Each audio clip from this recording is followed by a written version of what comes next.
Hello and welcome back to asset guide YouTube channel. आज की इस वीडियो में हम बात करेंगे कि एएमएम किस तरीके से काम करता है। तो सबसे पहले मैं बता दूं, यहाँ पर ये जो टर्म आई है एएमएम, इसका मतलब क्या है। और हम इसको देख रहे हैं वन इकोसिस्टम के जो मलेशिया इवेंट हुआ है वहाँ पर इसको एक बड़े तौर पर समझाया गया है, काफ़ी डिटेल में समझाया गया था। तो वन इकोसिस्टम मेंबर्स के लिए किस तरीके से बेनिफिशियल है।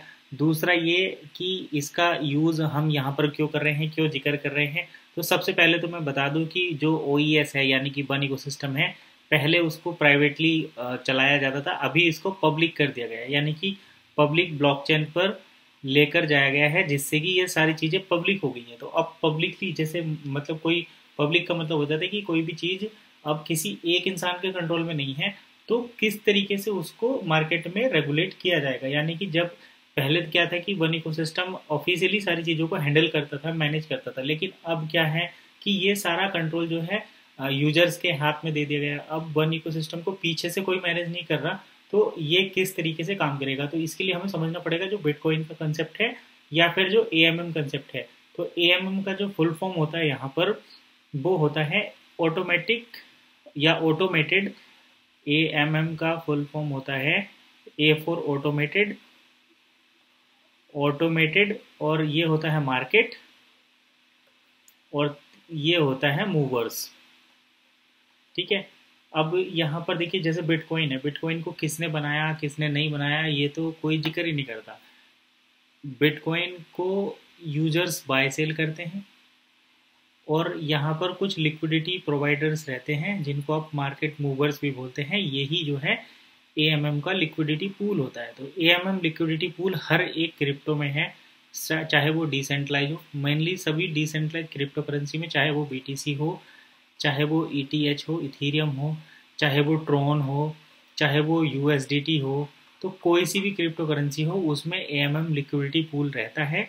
उसी से वो काम करती है और उसी से जो है उसका प्राइस मेंटेन रहता है, उसी से उसमें पंप एंड डंप आते हैं। लिक्विडिटी प्रोवाइडर ही उसके प्राइस को कंट्रोल करते हैं, मैनेज करते हैं, डिमांड और सप्लाई को मैनेज करते हैं। तो यही जो है लिक्विडिटी प्रोवाइडर, यही उसको इनडायरेक्टली ऑन करते हैं। जो यहाँ पर ओनर हैं या जो उसके क्रिएटर हैं उनसे उनका कोई मतलब नहीं रहता। और जो बायर सेलर रहते हैं, यूज़र जो रहते हैं, वे इंडिविजुअल रहते हैं और रिटेलर रहते हैं, तो इसलिए वो उनका उस पर इतना कंट्रोल नहीं रहता।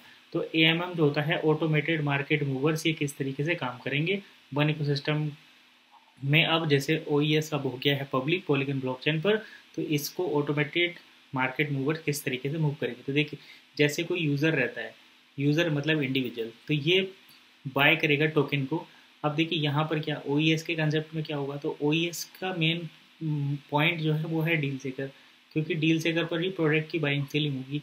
और ये धीरे धीरे अभी जैसे अमेज़ोन पर चीज़ें चलती हैं ठीक वैसे ही कन्वर्ट होकर काम करेगा। यानी कि पब्लिकली अब अमेज़ोन की तरह इसको भी एक्सेस किया जाएगा। दूसरी वीडियो में हम इस पर डिटेल में बात करेंगे। फिलहाल हम एएमएम के कंसेप्ट को समझ लेते हैं।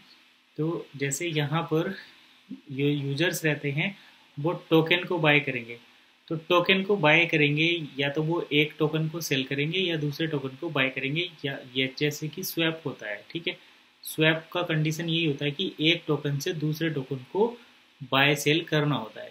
तो इसमें एक खरीदा जाता है, दूसरा बेचा जाता है। तो यहाँ पर मेनली क्या लगता है, जैसे गैस फीस लगती है या फिर ट्रांजेक्शन का टैक्स लगता है।